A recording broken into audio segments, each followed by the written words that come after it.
Hello? How's everyone's summer going? It's Cynthia. How are you? Every time I start one of these, I forget which video converting file I had been using before because there's so many different mechanisms that it takes me forever to get started. Anyway, what I'm here to talk about today is civility in America and the fact that we are losing the ability to civilly debate or to debate issues in a civil manner.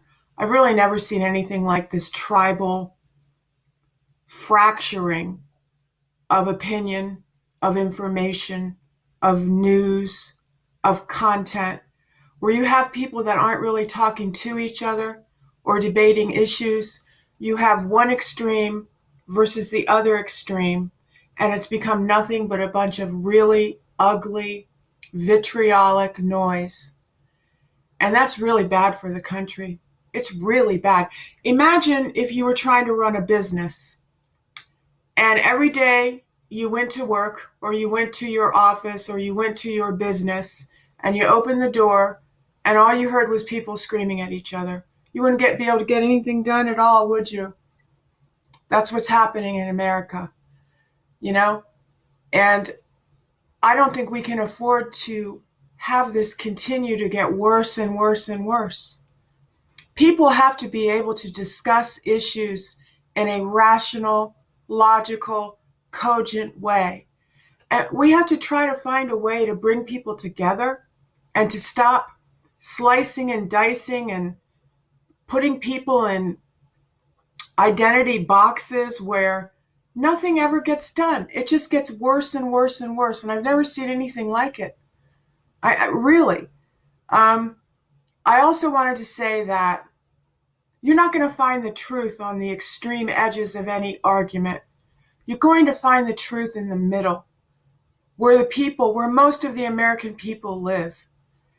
This is all about the control of these giant tech companies controlling debate and these various media outlets programming to a very narrow base of their constituency, which buys products from their platforms. And this goes from the smallest operation all the way up to the behemoth, the corporate behemoths. And they are driving this. And so at the same time that this is happening, these tech companies are deciding who can speak and who can't speak. They're deciding what content you can see on your Android or your Google or your Microsoft or your Samsung or your Apple. And it's ridiculous. The answer to offensive speech is more speech, not less speech.